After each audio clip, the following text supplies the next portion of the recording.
안녕하십니까. 중세교회사 12번째 시간 강의를 시작하겠습니다. 오늘은 교권 강화와 부작용에 대한 내용을 가지고 함께 공부해 보도록 하겠습니다. 중세 유럽사에서 12세기, 13세기는 가톨릭 교회의 영향력이 정점을 향한 시기이자 교회 본질과 성직자의 역할에 대해 문제의식이 분출된 시기라고 보고 있습니다. 교회 혹은 성직자 개혁 요구에 대해 교황청은 제4차 라테란 공의회에서 성직주의 강화를 통한 하향식 개혁으로 대응하였습니다. 교황이 주도하는 가톨릭 교회 내의 개혁에 대한 움직임과 더불어 제도권 밖에서 다양한 종교운동들이 장기 12세기 동안 일어나게 되었습니다. 그 중에서 제도교회가 수용하지 못한 흐름은 이단으로 판정받아 박해의 대상이 되었고, 가톨릭 교회가 받아들인 운동들은 기성교회를 자극하며 새로운 종교성을 형성해 나갔습니다. 대부분의 종교운동은 교회 밖 개혁 운동이었고, 이 운동이 교회 내에 수용되었을 때에는 교황이 인정하는 수도회가 되어 가톨릭 역사 안에 자리 잡게 되었습니다. 이 시기를 반성직주의의 시대라고 부르고 있습니다. 반성직자주의 시대라 이런 말입니다. 12세기, 13세기 새로운 종교운동으로 카타리파와 발도파로 대표되는 이단운동과 프란체스코 회와 도미니크 회로 대표되는 탁발수대 운동을 들 수 있습니다. 카타리파는 성스러운 것, 속된 것에 극단적인 이원론을 펼치고 독자적 교회를 만들어간 대표적인 이단 운동이었습니다. 반면 발도파는 성경 안에서 그려진 그리스도의 사도들의 삶의 모습을 회복하고자 하는 실천적 운동이었습니다. 이들 모두는 속인들을 위한 대중운동이라는 공통점을 가지고 있습니다. 이단 운동들은 성직체계에 대한 반발로 독자적인 교회를 형성하는 데까지 나아갔습니다. 그래서 12세기를 대중 이단이 출현한 시기로 보고 있습니다.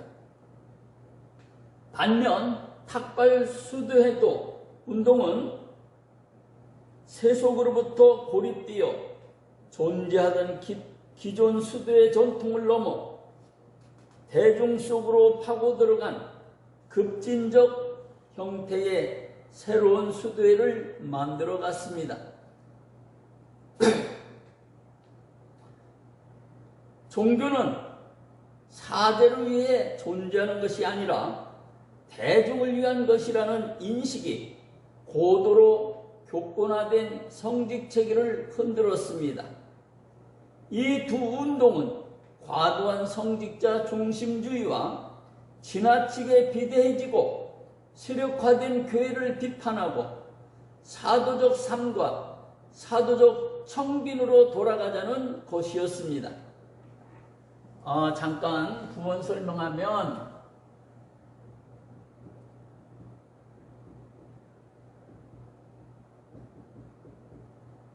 가마되고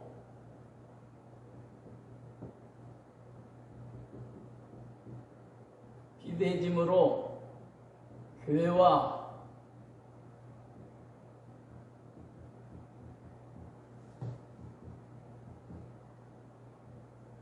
본연의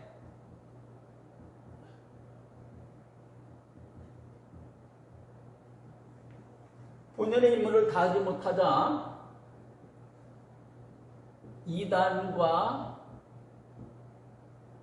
수대가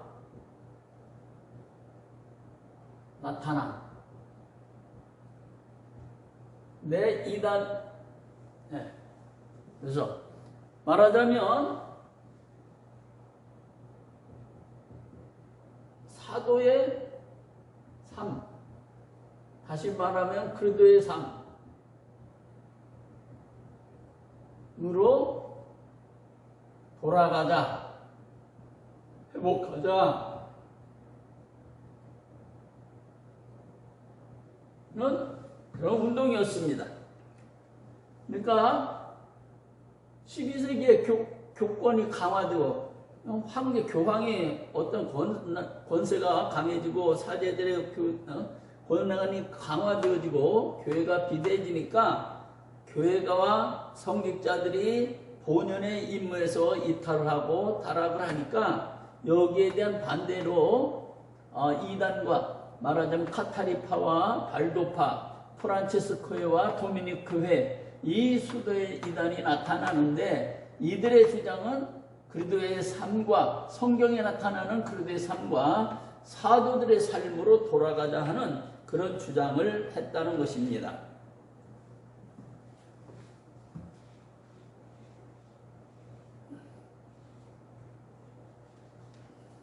자, 정통 확립과 대중이단. 초대교회는 정통이 완전히 성립되기 이전에 존재한 반면 중세교회는 이른바 정통이 확립된 이후 생긴 것이었습니다. 13세기 옥스퍼드 총장을 지낸 로버트 그루스테스는 성서와 교회 가르침에 반하는 인간의 이해 기초에서 생각하고 공공연히 주장하며 철회하지 않고 완고하게 고집하고 방어하는 것을 이단이라 했습니다.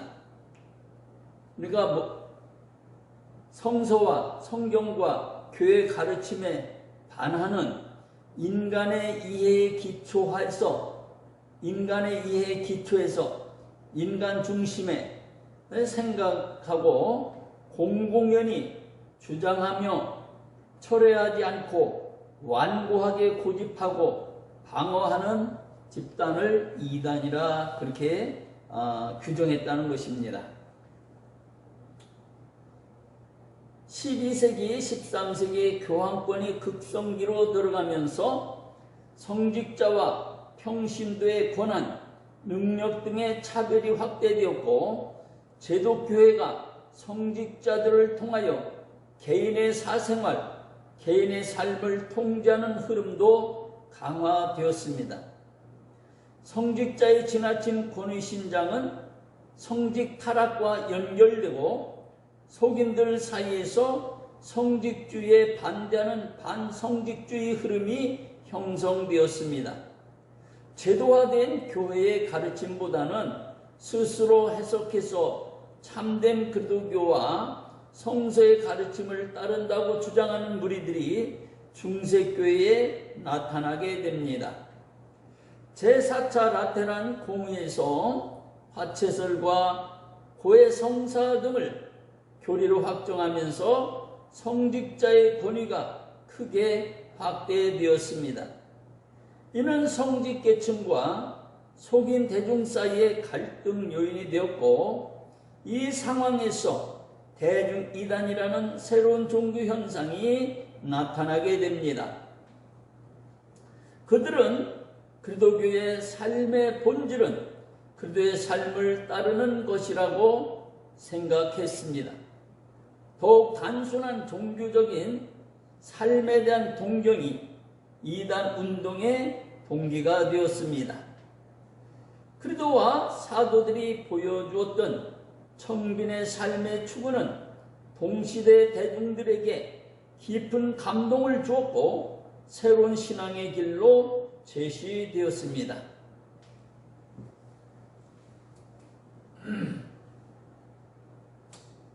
이들이 주장한 것은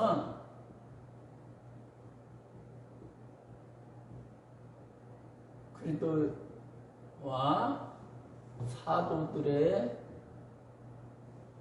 청빈, 무소유. 말하자면 중세교회는 너무 부패하고 타락하니까 이들은 성경에 나타난 그리스도와 사도들의 청빈한 삶과 무소의 삶으로 본받아야 된다. 교회가 그것을 본받아서 그걸 추구해야 된다. 그렇게 주장했다는 것입니다.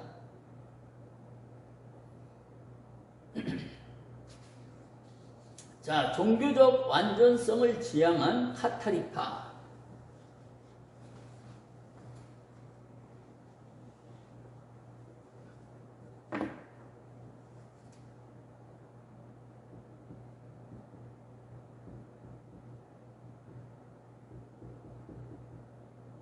카타리파와 발도파가 있고요.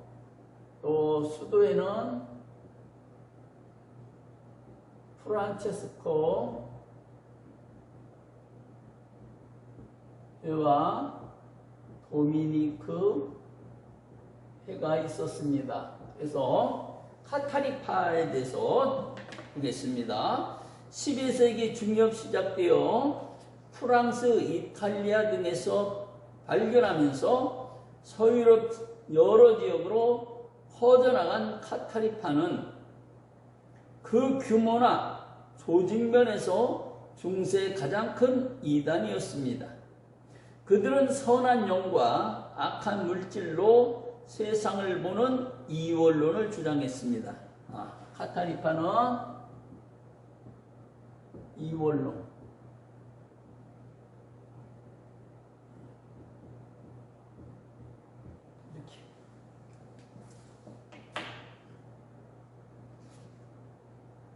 카타리파 신도들은 극단적인 금욕을 실천했고 육식을 거부했으며 결혼을 포함 모든 육체적 관계를 부정했다.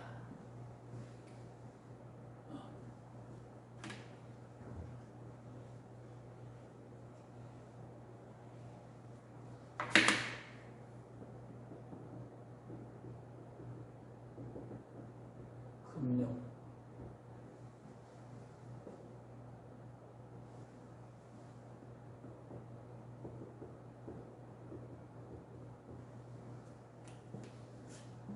완전히 극단적인 금욕의 삶을 살았다, 추구했다는 것이죠. 카타리파의 등장과 확산 이면에는 가톨릭교회의 사제들의 관행, 성직주의에 대한 반발심이 있었습니다. 카타리파는 세속적 부와 권력 등을 거머쥔 가톨릭교회에 비해 모든 현세적 소유와 쾌락을 포기하고 종교적 완전성을 지향하는 것이 진정한 신자의 모습이라고 주장했습니다. 현세의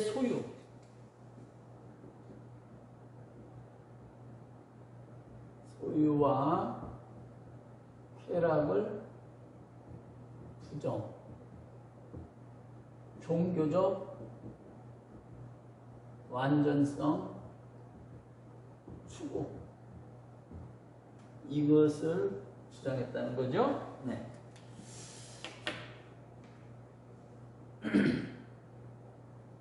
선한 신과 악한 세상에 대한 극단적 이원론, 단순하고 엄격하고 순결한 삶에 대한 지고한 동경, 이 두 가지가 카타리파 운동이 대중에게 호응을 얻는 방식이었습니다. 어찌 보면 당시에 너무 제도화되어지고 비대해지고 또 어떻게 보면 권위적인 카톨릭에 비해서, 그리고 그 카톨릭이 사제들이나 교회가 비대해지고 부를 누리고 세상의 세속의 권력을 누리고 쾌락을 누리고 추구하는 그런 모습 속에서 카타리파가 나타나서 현세의 소유와 쾌락을 부정하고 종교적 완전성을 추구하며 그리도와 사도들의 청빈하고 무수의 삶을 추구해 나가는 그런 모습들이 대중들에게, 일반 성도들이나 대중들에게는 크게 호응을 얻을 수 있었다, 이런 말입니다. 카타리파의 큰 의 하나는 12세기에 이미 가톨릭 교회를 벗어난 독자적 교회 체계를 갖췄다는 점입니다. 세속적이고 물질적인 가치와 결별하고 종교적 완전성을 추구하는 삶은 수도의 이상과 크게 달라 보이지 않았습니다. 그러나 수도에는 육체적 금욕과 현세 부정이 구원과 완성을 향한 길이라고 가르치지 않았습니다. 이들은 교황이 무시할 수 없을 정도로 가톨릭 세계의 통일의 위협적 존재가 되었습니다. 교황이 처음으로 취한 정책은 물리적 탄압이었습니다. 1209년 인노켄티우스 3세는 남부 프랑스 알비 지역의 카타리파를 제거하려고 십자군을 모집했습니다. 이 십자군을 알비 십자군이라고 부르기도 합니다. 20년 동안 알비 십자군은 남부 프랑스 지역인 룰루즈, 랑그독에 파견되어 무자비한 살육을 자행합니다. 무자비한 살육에도 불구하고 카타리파는 살아남았고요. 알비 십자군은 목적을 완성하지 못하게 됩니다. 십자군이 목적을 이루지 못하자 수도사들을 보내 설교와 가르침으로 되돌리고자 하다가 돌이키지 않으면 종교재판을 통해 처벌하였습니다. 종교재판관들은 집요하게 이단자를 찾아 처벌하였습니다. 14세기 무렵 카타리파는 피레네 산맥의 몽타유 지방에서만 그 잔재를 찾을 수 있을 정도로 세력을 잃어버렸습니다.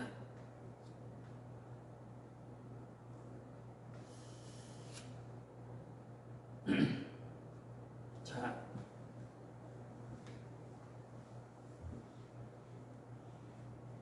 이 이단, 극단적인 이단들이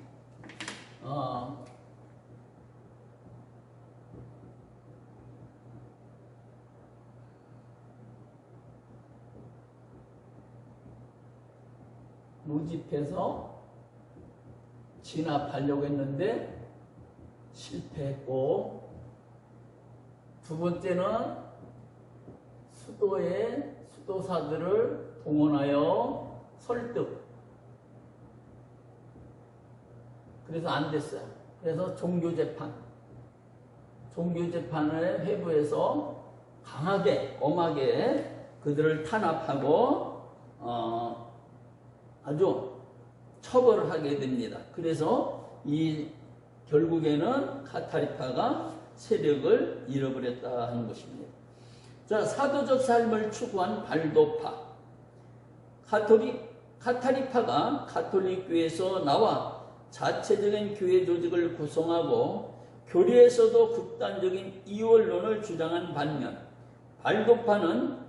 발도파의 경우는 실천적 가치를 더욱 강조하였습니다. 발도파의 창시자는 리옹의 부유한 상인 발도였습니다.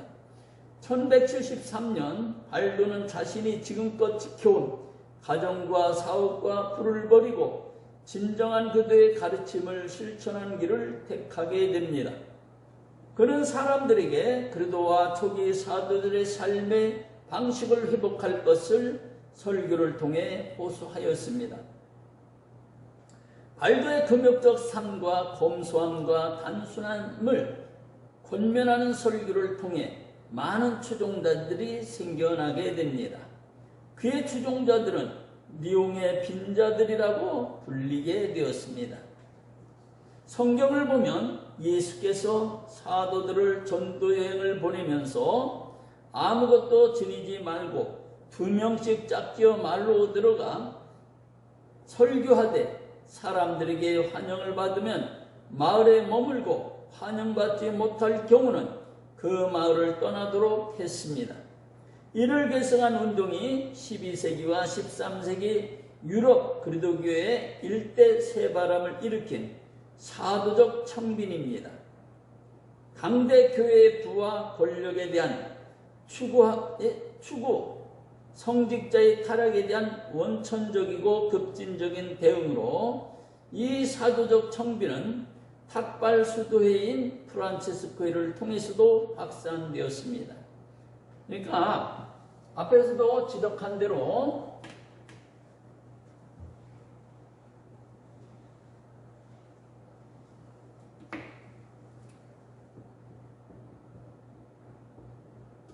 교회와 성직자들의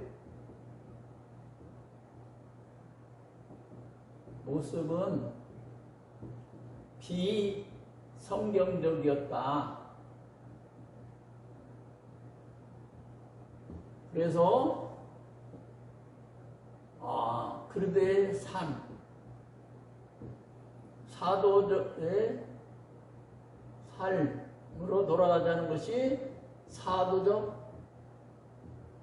청빈이었다 하는 겁니다. 사도들의 청빈한 삶으로 돌아가자. 이게 이단도 그랬고 수도에도 그랬고, 그러니까 이때 이단과 수도에는 이러한 교회와 성직자들의 모습에 실망하고 또 그것에 반대해서 일어난 운동이었다. 이단 운동이고 수도의 운동이었다. 그렇게 보면 되겠습니다.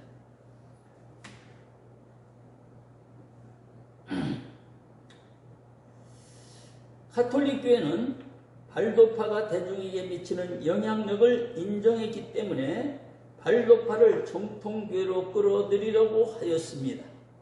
가톨릭 교회가 머물며 운동을 하고자 하는 무리들에 대해 교황은 가톨릭 빈자들이라는 이름을 내립니다. 이들은 리옹의 빈자들과 흡사하게 살면서 교황을 정점으로 하는 가톨릭 의견에서 활동하였습니다. 발도파의 교리는 가톨릭 교회와 큰 차이가 없었습니다. 전부는 아니지만 화채설과 죽은 자를 위한 기도를 수용하고 유아 세례 등도 인정했습니다.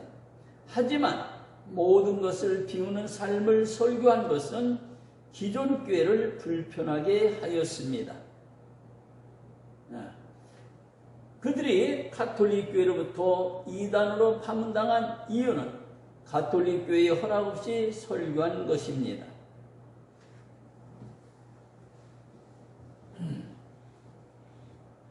발도파가 물론 앞에 카타리파도 그랬지만 발도파가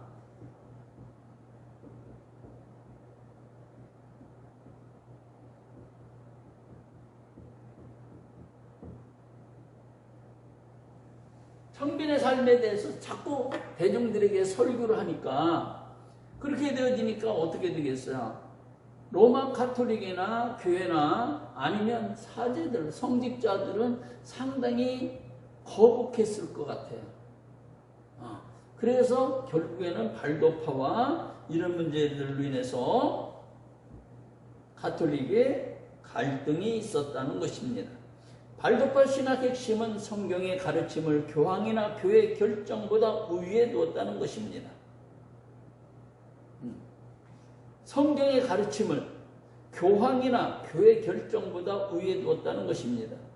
그러면 그때는 가톨릭은 어떤 교황이나 교회의 어떤 가르침, 결정을 성경과 동일선상에 두고 그렇게 주장을 했는데, 그래서 교황의 어떤 무소설 같은 것들을 이야기하고 주장했는데, 발도파는 그렇지 않다.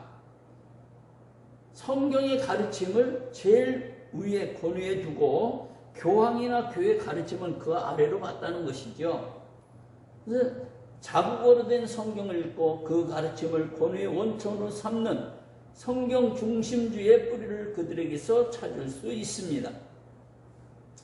16세기 종교 개혁의 소식이 발도파에 전해졌을 때 그들은 이 신생의 프로테스탄트에 대해 관심을 가지게 됩니다.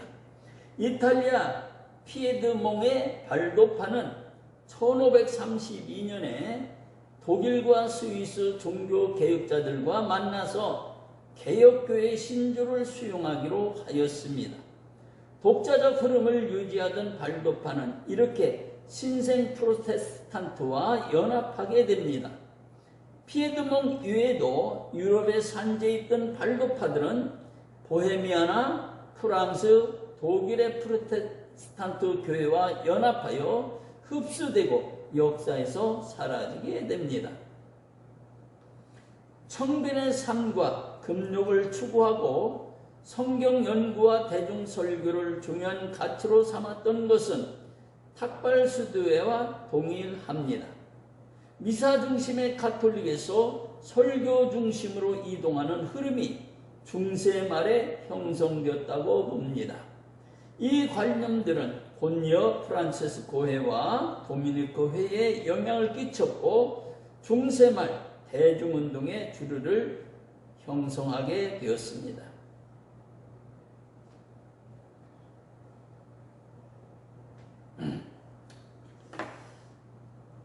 탁발수도회와 사도적 청빈, 초기 그리스도교 전통의 수도에서는 세속과 떨어져 사막에 은둔하던 수도사 공동체로 출발했습니다. 그러니까 초기 그리스도교 전통에 나타나는 수도에는 세속과 떨어져 사막에 은둔하는 수도사들을 공동체로 출발을 했다는 이야기입니다. 수도사를 나타내는 문구가 단독을 의미하는 모노에서 유래되었듯 수도사들은 홀로 고행하며 더 높은 수준의 종교적 삶을 실천하였습니다. 그리스도교 전통에서 수도회는 제독교회가 과도하게 비대해지거나 타락했을 때 교회 개혁과 자정을 위해 등장하였습니다. 중세교회에서도 수도회는 교회 개혁의 선두에 서게 됩니다.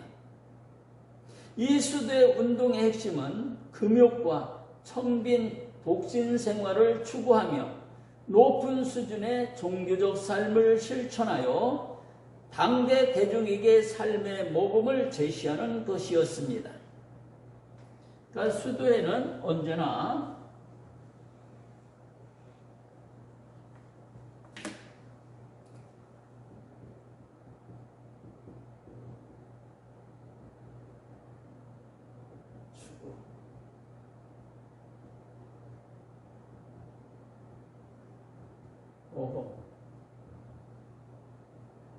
참 신앙의 모델을 제시,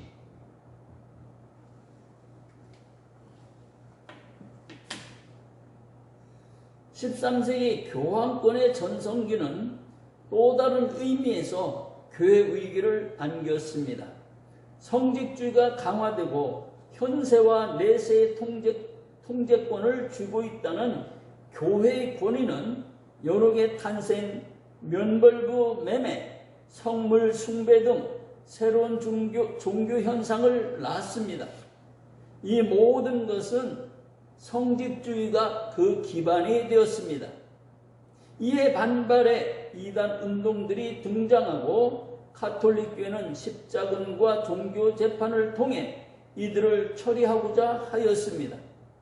무소불위의 힘과 권력, 불을 바탕으로 교회는 현실 세계에 영향을 주었지만 대중에게 바람직한 종교성을 제시해주지 못하였습니다. 그러니까 참된 신앙의 모델이 되지 못했다. 교회는 그 얘기죠? 네. 위기의 순간 다시 한번 가톨릭 교회를 구해낸 건 역시 수도회였습니다. 하지만 13세기 초 등장한 수도회 운동은 기존 수도의 전통에서 급진적으로 벗어난 완전히 새로운 것이었습니다. 이 수도회가 바로 탁발수도회입니다. 탁발수도회.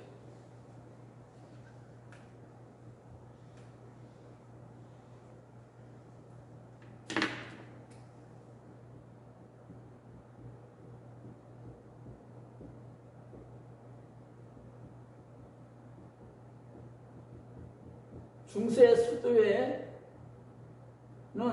탁발수도회라는 것을 기억하시기 바랍니다. 중세 수도회의 운동은 탁발수도회였다. 탁발수도회는 몽크가 아니라 프라이어, 형제로 불렀습니다. 그러니까 초기에 수도회는 몽크로 불렸다고 하는 것은 독신주의. 홀로 저 어디 깊은 산속에 들어가거나 광야에 가서 홀로 어떤 성경 읽고 기도하고 묵상하면서 그 청빈 세상을 등지고 하는 그 청빈의 삶, 이런 개인적인 어떤 삶을 살았다고 하면 이 중세 수도회 운동, 탁발 수도회는 프라이어, 형제, 어떤 그런 여럿이 공동체 생활했다고 하는 것입니다. 이들은 기부나 후원을 통해 재산을 유지하던 관행을 거부하고 오직 탁발, 즉 구걸 활동을 통해 생계를 유지했다. 탁발수도회. 탁발이라고 하는 것은 구걸한다고 하는 의미죠.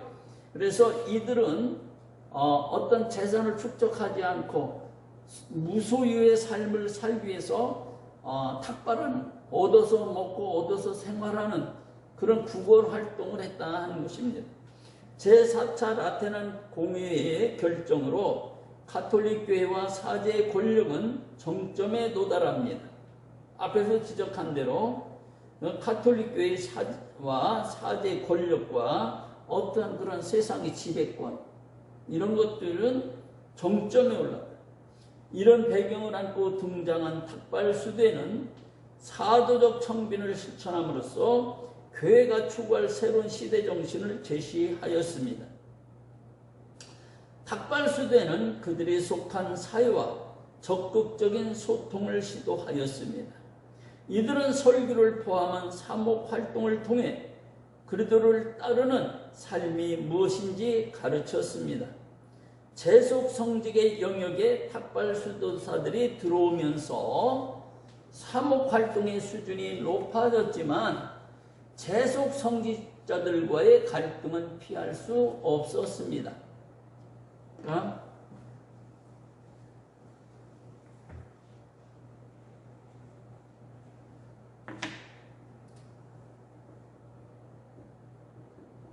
수도사들이 대중과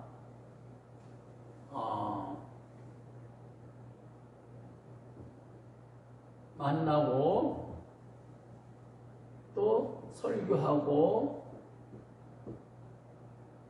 그러면서 이 기존의 사제들과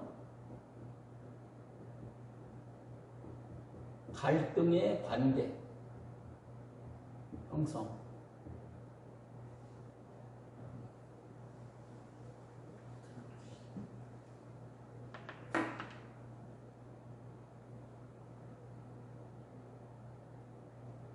수도회는 수도사를 중심으로 구성된 폐쇄 공동체로서 이른바 종교 엘리트 공동체였습니다. 그들은 자타공인토 종교적 완전성에 가깝고 구원에 가까운 사람들이었습니다. 탁발수도회는 도시운동이었습니다. 장기 12세기를 거치면서 교역을 통한 경제 성장은 도시 발전을 가져왔고 성직자들은 급변한 도시화와 상업화의 요구에 부응해야 했습니다. 또한 상업활동이 장려되면서 문해력을 갖춘 사람들이 늘어났습니다. 도시 부르주아 계급과 장인 계급에게 탁발수도회들의 순회 설교 메시지는 신선하고 급진적이었습니다. 그래서 잘 목회 들어갔다는 얘기예요. 무슨 얘기냐면 경제가 이렇게 올라가고 삶의 수준이 올라가고 그리고 도시화가 되어지고 상업화가 되면서 사람들의 어떤 의식이 높아지고 인식이 높아지면서 이 청빈의 삶을 몸소 실천하면서 무소유의 삶을 살면서 탁발하는 구걸로 삶을 유지하면서 청빈의 삶을 가르쳐주고 설교하는 또 몸소 실천하는 이 탁발수도의 수도사들이 그 대중들에게 인식과 의식이 높아진 이들에게 잘 먹혀 들어갔다 하는 얘기입니다. 호소력이 있었다 그런 얘기입니다.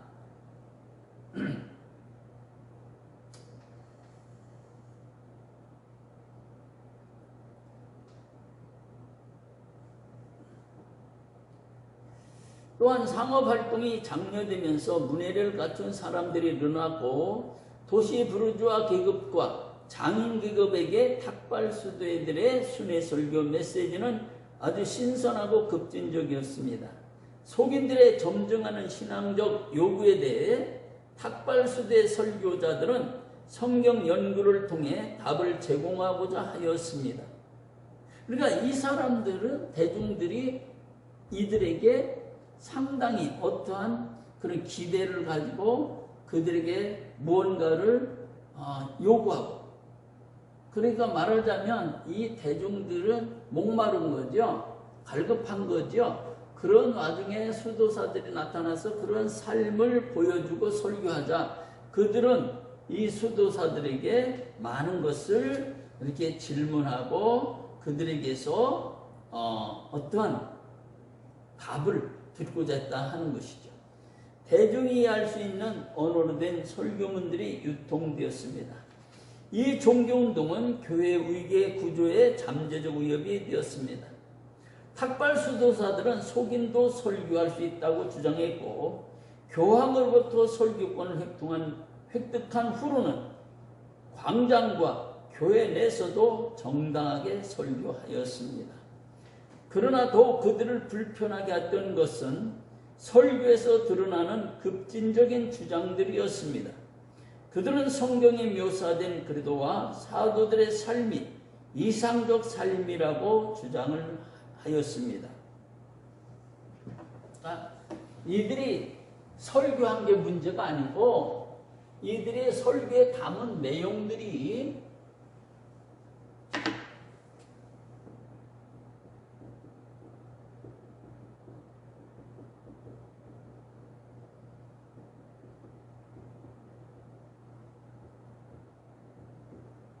기존의 사제들을 불편케 했다.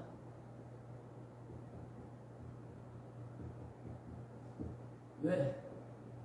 청빈, 무소유 주장.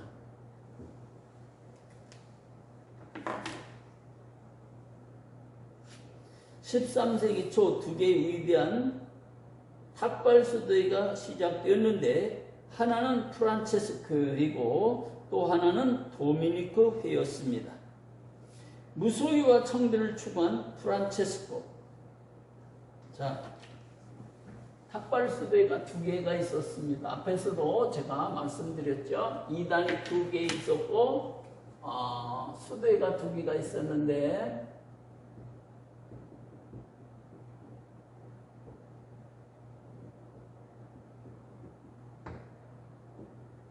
도미니크 프란체스코 회와 도미니크 회가 있었습니다. 근데 이 프란체스코 회는 무엇을 추구했냐? 무소유, 청빈을 추구했다.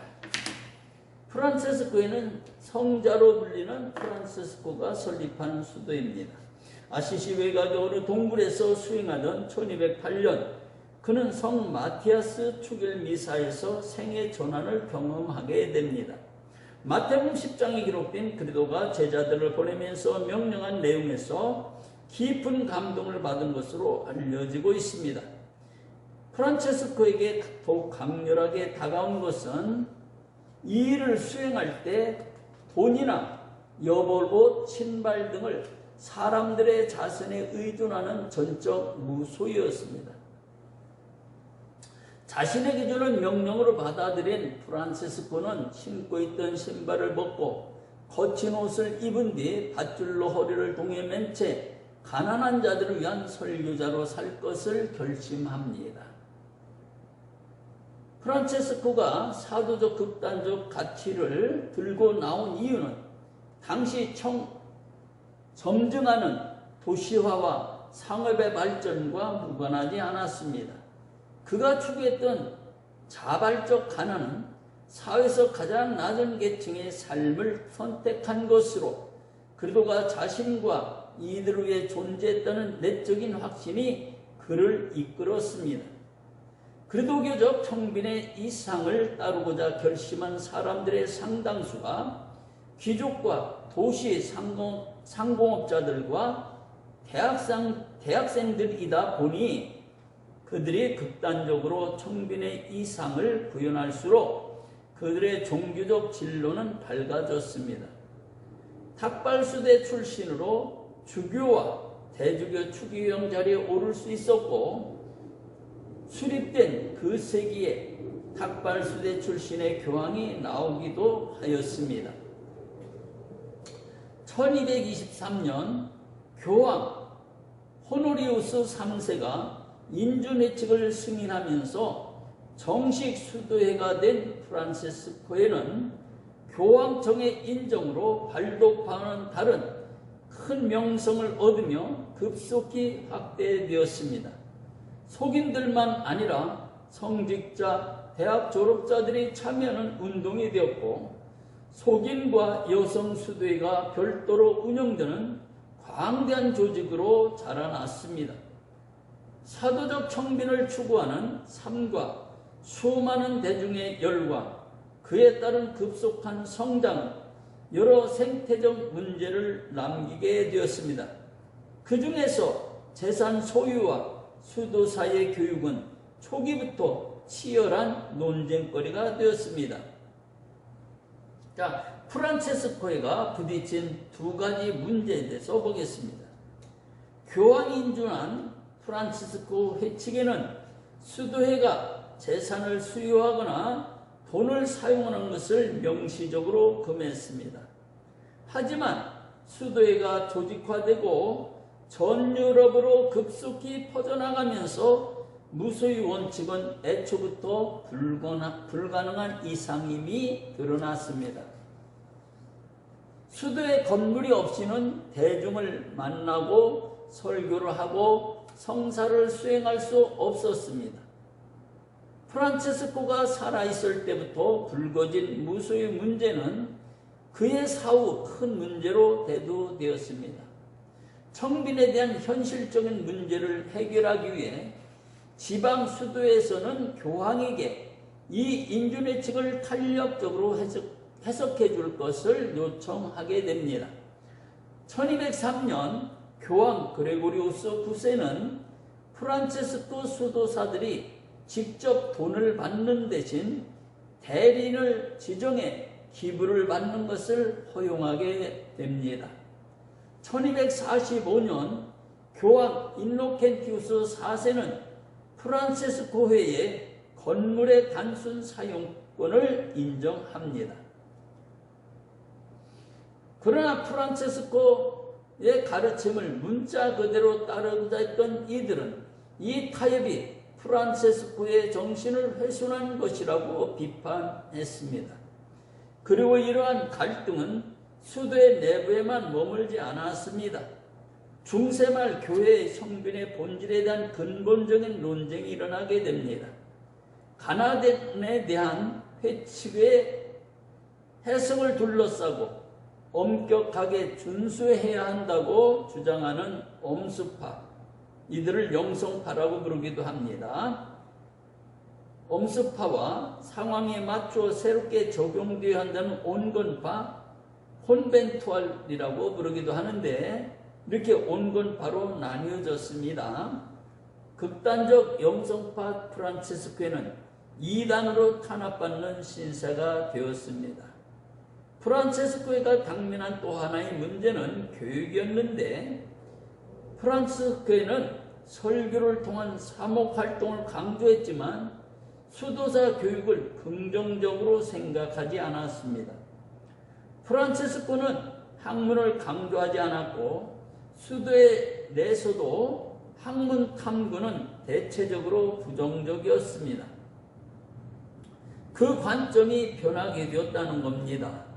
프란체스코의 대학의 학자들이 합류하는 동시에 프란체스코의 수도사들은 파리 대학, 볼로냐 대학에 들어갔으며 이후에 옥스퍼드 대학에 프란체스코 학교가 설립되기도 하였습니다. 설교를 통해 개혁을 추구한 도미니크 회, 그러니까 조금 잠깐 프란체스코에 대해서 조금 이야기를 더 해보겠습니다. 청빈과 무소유. 그래서 아무것도 가지지 말자 그랬는데 많은 사람이 모이다 보니까 건물이 필요합니다. 조직이 필요합니다. 운영하는 기금이 필요합니다. 그러니까 소수가 모이거나 개별적으로 활동할 때는 무소유도 되고 청빈도 되고 탁발도 되는데 이렇게 이 조직화되어서 많은 사람이 모여서 그들의 또 같이 공동체 생활을 해야 되니까 건물이 있어야 되고 또 조직이 있으니까 그걸 관리해야 되는 사람도 있어야 되고 관리하는 사람과 건물이 있으니까 운영하는 기금도 필요하게 되어지고 그래서 이상과 현실의 괴리가 오는 거죠. 그래서 이 문제에 대해서 결국에는 나중에 일정 부분에 대해서는 소유하고 이렇게 어떠한 건물을 가지고 조직 운영하고 어떤 기금을 운영하는 그런 데 갔는데 또 역시 이 중에서는 프란체스코의 애시당초의 그 설립 정신을 이어가야 된다고 주장하는 그런 영성파들이 있었는데 이들은 극단적인 그런 주장을 하다가 이단으로 몰리고 탄압되었다 하는 이야기입니다. 자, 그 다음에 설교를 통해 개혁을 추구한 도미니크 회. 그러니까 탁발 수도회가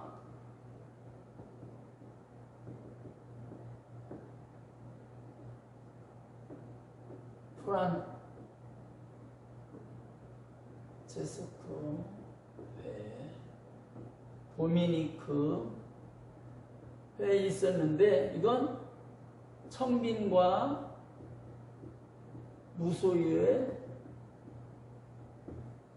이런 또 어떤 특징이 있었느냐면 설교를 통해서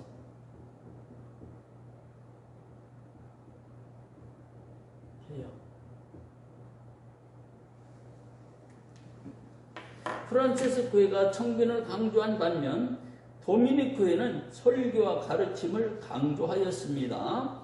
세속을 등진 수도회도 아니었고 엄격한 금욕과 청빈의 삶을 통해 삶의 모범을 보이는 것도 아니었습니다. 그러니까 여기는 청빈, 금욕 아니다는 거죠. 초기부터 설교와 교육을 통해 대중과 상호작용을 시도하는 성직자 중심의 수도였습니다. 1216년 교황 호노리우스 3세는 도미니크 회에 대하여 공식 허가를 내려주었습니다. 도미니크 회는 카타리파 등을 설교와 가르침을 통해 가톨릭교로 돌아오게 하려고 설립된 수도회였습니다. 도미니크 회에서도 탁발 수도의 이상인 수도의 재산 보유금지와 자발적 가난, 설교 헌신을 가치로 내세웠지만 재산 소유나 청빈 등은 설립 초기부터 실용적으로 접근했다는 것입니다. 도미니크 회는 대도시의 대학을 설립하는 데 적극적이었습니다. 파리 대학, 볼로냐 대학, 몽펠리에 대학, 옥스퍼드 대학 내에 도미니크 회 학교가 설립이 되었습니다. 도미니크 회를 유명하게 하는 것은 대학 내 활동만은 아니었습니다. 도미니크 회는 카타리파 척결을 위한 목표에서 등장한 만큼 종교 재판으로도 악명을 높였습니다. 자, 오늘 여기까지 하겠습니다.